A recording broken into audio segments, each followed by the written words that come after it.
What is up? Welcome back to the Radar for Rasslin Studios. What up, Mox? Guys, AEW Dynamite St. Patrick's Day Slam is what they're calling it tonight. Just finished up. We have two takeaways from a show that, for me, only had two good things on the show, pretty much. You know, we had a payoff, pretty much, or just a match immediately after, a one-on-one after what started last week, a feud. We have MJF's new crew after what transpired last week with the Inner Circle, giving themselves a name, having their first promo as a team. We had the unsanctioned lights out, no DQ match at the end between the two women, the first main event, I believe, for the women. If not, it's at least the first lights out match in AEW Dynamite history. So it was a pretty violent match to end off the show. So we got a couple things to get into here. But before we do, I remind you guys to drop a like and a comment on this video. Let me know what you guys thought in the comment section below about this event, about the ending, about that match at the end, about MJF and his crew. What do you guys think about that? How do you feel about Dynamite currently in AEW's product? I have a lot of issues with the product itself. I'm going to come out with a video, how my opinion has changed on AEW Dynamite since my last video that I made a few months back about how I thought AEW was better than WWE.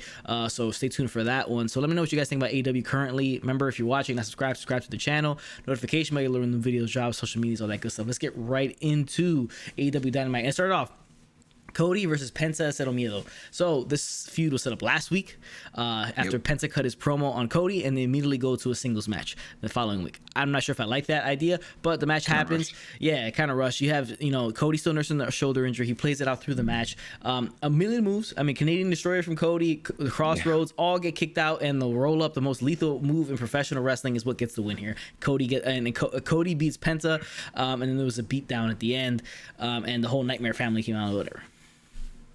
I mean, it wasn't bad. I just think sometimes it's. I know it looks crazy, all the crazy moves in it, but they always want to add the surprise finish, kind of get you thinking. I know where they were going. Doesn't make the most sense, but it is what it is. I don't think it's over. I still think there's more in this feud. No, yeah, there's definitely more in the feud going on, especially what happened at the end of the matchup. So there's more going on. But I just think it drives me crazy when they do like a million moves, kickouts, near falls, and then it's just that was a match. But whatever. Next thing on the show is Jade Cargil in her second match ever, guys. Second match. I remember her first match was that big mixed tag with Shaq and Cody. She's taking on Jordyn. Cargil wins this matchup, and it's the same thing. It's just intended to show how much of a physical specimen she's, just an athlete she is. She really is. Extremely green. Obviously, it's only second match ever, so she has some some stuff that gets caught in between a lot and stuff like that in her movements and stuff. A lot of stuff feels set up, but it is what it is. She'll probably continue to feud with Red Velvet. Red Velvet will probably kind of just season her out a little bit and get her some experience in the ring. So we'll see more from her coming forward. But she's obviously going to be pushed as a big star. Next thing is the first takeaway, and it's MJF coming out and, with his new squad, with Tully Blanchard, FTR, Shawn Spears, and Wardlow. And as far apart from one another as, I don't know, your left pec from your right. And they're calling themselves now the Pinnacle. This is takeaway number one, because you see behind us the whole squad.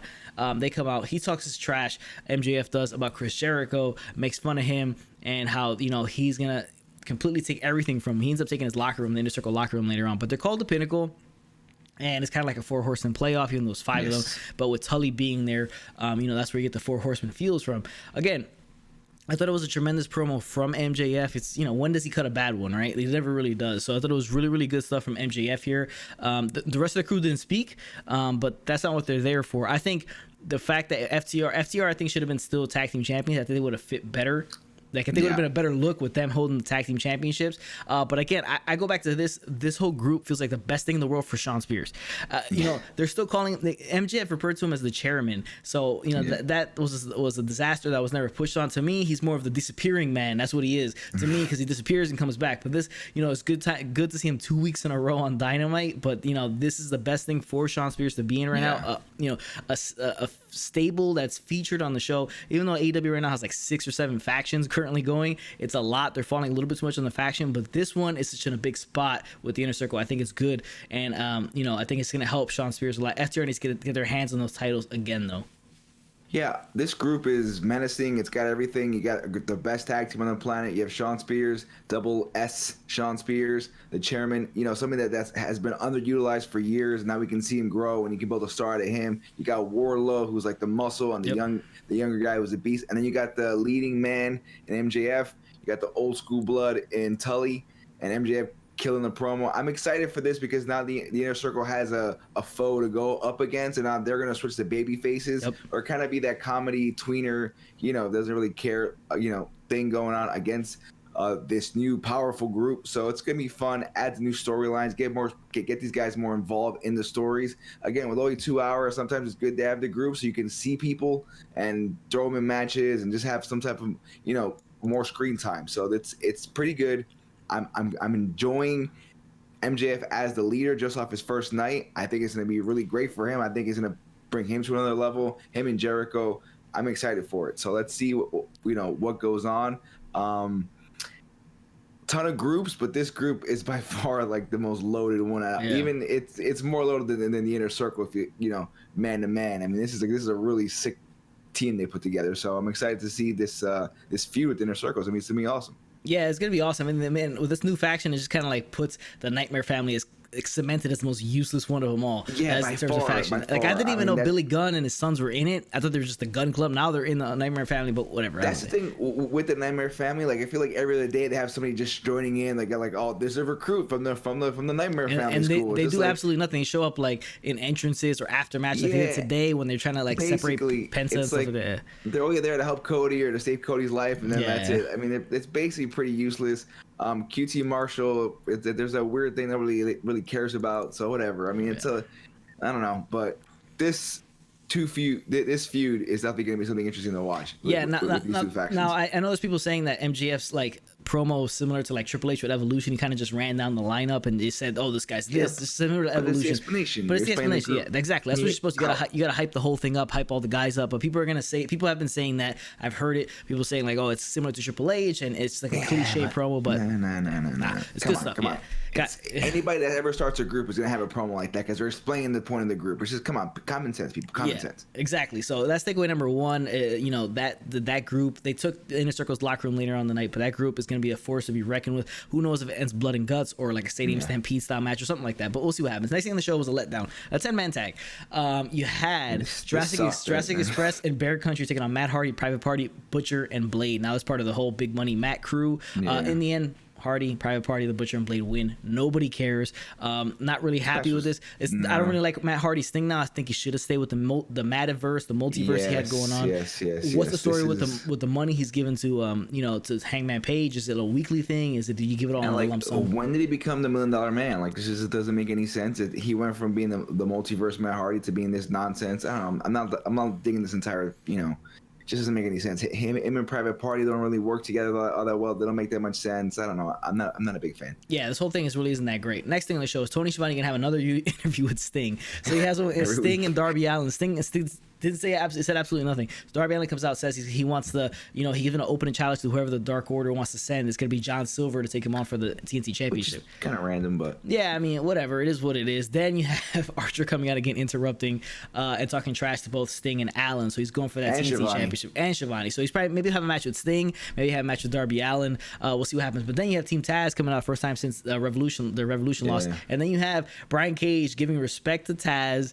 Giving respect to Sting and saying that he's the icon still, and then Taz and everybody else in Team Taz is all pissed off, and Brian Cage. So it seems like Brian Cage is leaving the group, I guess. I don't know. Brian Cage is such a WWE guy. He should be in WWE because he's so NXT. He's built for NXT. He's built for NXT or the main roster or something like that. He's just a guy Vince would love, just by his look, his size, and everything like that. It was just he fits more there than he does here. But that's all that happened here. I think this was like kind of a waste of time, and I don't know what's going on with Team Taz. I don't know. It's whatever. I don't really like it, but as long as another stable that doesn't really serve a purpose right now. Exactly. Team Taz, no purpose whatsoever. So we'll see what happens. Next thing on the show, we have Rey Fenix versus Angelico. Now Rey Fenix took on Matt Jackson last week. Now, I don't know why they're not having tag team matches, even though they're supposed to have a tag team title match in the near future. Why are they having tag matches?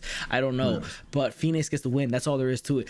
He's one of the most excellent wrestlers in the ring, especially in the company. And I just don't know where these tag team matches at. I don't know, because we don't know when that tag team match is going to happen for the titles. But like, where are the tag team matches? All right. So we had that. Now let's get to the final takeaway. Takeaway number 2, and it is this face right here. Crimson Mask. This face right here, you see her, Britt Baker, bleeding profusely out of the top of her head into her eyes. You see her eyes are red. Okay, so this is the unsanctioned lights out match. Thunder Rosa versus Britt Baker at DMD. So this match, the feud's been going on for a while. This is a crazy ass match. It wasn't it wasn't like it was meant. It was what it was supposed to be. It was supposed to be an all-out brawl. It was supposed to be clean. Technically scientific, sound. Exactly. Two women beating the living hell out of each other, and that's exactly what they did. Crazy spot is that they brought out thumbtacks in this one. Now, before the thumbtack spot, they had a big like Death Valley driver off the top rope on Britt Baker on top of the ladder, which looked really, really nasty. She had already got her face busted open. She was bleeding profusely at this point.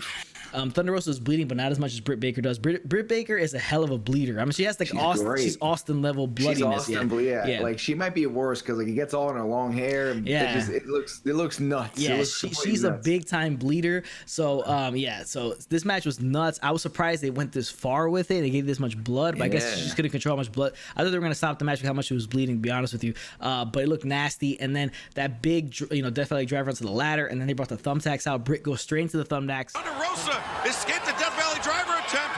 Britt, no! Oh my God in heaven! 1, 2, no! Thumbtacks, but there's no pin, which is kind of drives me crazy. Like that's the biggest spot of the match, and it's just there. It's like a spot. It's not really like the finish. The finish was a spot through the table of Thunder Rosa dropping Britt to the table. Yeah, outside gets the win there. But this was a tremendous match for what you expect it to be. Now, Hikaru Shida's watching this match. This is the match they should have had at Revolution. I understand when they didn't because it takes away from the barbed wire match, the death match. But you had that lackluster match at Revolution nobody cared about. Hikaru Shida is like the champion nobody really cares about. This is you're showing the two best women, the best feud in the women's division showcased here, and the champion has nothing to do with it. She's just there watching the backstage. One of these two women needs to become AEW Women's Champion. They needs to get that title off Shida, get it on one of these two women. These are the two stars. I mean, head over heels, almost like it's like 100 times better than anybody else on the roster. And then they're finally showcased the women. Now we all know this is a one-time thing. They're not going to showcase them more after this. We know how AEW's rolling right now. They drop stuff left and right. So I don't see it becoming anything bigger after this. But one of these two women needs to be your AEW Women's Champion. It's the two biggest stars. They need to be at the top of the card, at the top of the division, and everybody needs to be chasing them. Yeah, I mean, why this match wasn't for the NXT Women's Championship, I'll never understand, because these are the two best women. Either or could be the champion. I mean, no disrespect to Hikaru Shida, but nobody cares. Yeah. Jessica promos, nothing she's done has been interesting. It's not really her fault. It's just a women's division in general hasn't got any play, and any play that they've gotten, it hasn't really rolled into anything. So whatever. But this match was amazing. I mean, it did. You said it perfectly. This was like the payoff to this entire feud. It was what it was. It was supposed to be a drag out brawl, a bloody mess, and that's what we got. And it was great. It was 20 minutes, main evented Dynamite. I don't know if that's like you said, this could be the first time that I can remember where a women's match main evented Dynamite. It was awesome. It was great. But it just shows that one of these women needs to be the face of the company in the women's division. They are that good. Both of them are so damn good.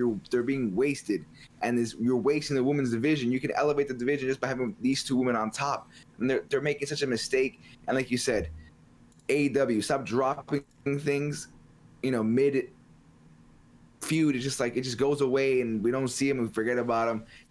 You're doing this too much, and they're just trying to push. They're trying to put belts on people and like kind of wait everything out. It's just like everything feels like they're waiting for something instead of just getting it done now and then worrying about it in the future. You get what I'm saying? Yep. Just like, come on, you just need to put the title on them. Don't worry about the future. Don't worry about building stars. A way to build a star is to take the star, put the belt on them, and then work with younger people that novices and just rookies and stuff like that, and then they can be built that way. Not put the belt on them. They have no idea what they're doing with the belt on. They have all the pressure in the world they never had before, and they just kind of shit the bed. So let's just put it on main stars and elevate the rest of the roster. I think that's the way to do it. AEW has been doing that. Even with Darby Allin, he said he's defended his belt 3 times since he won in November. For crying out, that's ridiculous. Even he said that was ridiculous. It doesn't make any sense. It doesn't, yeah. But that's the way the show ended. Now, I left this one last thing for last because it's a perfect segue when I bring up the dropping of storylines and kind of coming back. So you have the Young Bucks backstage. They get confronted by Don Callis. Remember that whole storyline where they showed up at Kenny's house, they super kicked him, and he had a black eye and all that stuff like that, right? Remember that they dropped that and then nothing happened. Remember that the Good Brothers helped the Young Bucks set up those tables before their match at Revolution against the Inner Circle and the beat up the Inner Circle. Remember that. Now you have a match that's Kingston and Moxley versus the Good Brothers. Good Brothers no longer the Impact champions. They lost it to Finn Juice in Impact. So now they have this matchup. In the end, you have Mox and Kingston in the win, but then the beatdown at the end, they're beating down both guys. Good Brothers are beating down both guys. Here comes Kenny. He gets in on it. They pretty much break the leg of Eddie Kingston there at the end, and then the Young Bucks come down to kind of stop it. Where was Christian Cage? I don't know, because Christian Cage cut a promo before this saying he's coming for that AEW World Championship. It's like straight up, he's coming for it. So we'll see what happens. He has to win some matches. He said he also has to win some matches, kind of like build his because they have rankings and shit. So yeah. The beatdown. Here come the Bucks. Remember and then now they're going for the too sweet, and the Bucks aren't having it. They're like, no, we're done with this. Do not do it. Nick and Matt got better set. There you go. They want no part of it. Now we'll see if this continues and how they carry the storyline out, because the whole Forbidden Door drop it for like a month. Yeah, the Forbidden Door thing's been like a letdown big time. Like what happened to Kenta? Yeah. He lost the match against Moxley, and then that's it. You don't see the NJPW United States Championship anymore. It is what it is. I don't know. The Forbidden Door has been dropped. It's been a letdown because what happened was when it started, they went with Moxley Omega instead of going against Omega against somebody from another company for that championship. Yes. That's how they had to keep the thing going, but they didn't do it. So, perfect segue into that. That's the way the show ended with the Britt Baker match, but I just want to leave that for last because it's the perfect segue into how they keep dropping storylines and not capitalizing on stuff. But guys, that's a review. Our 2 takeaways from AEW Dynamite, St. Patrick's Day Smash. Appreciate you guys for tuning in. Let me know in the comment section what you guys thought of the show. What do you think about AEW in general, them dropping storylines? Do you see the Forbidden Door and the working with other companies thing coming back and rising up again? Let me know in the comment section what you guys think. That's the end of the video. If it doesn't work, go ahead and do the job. Later, Marks.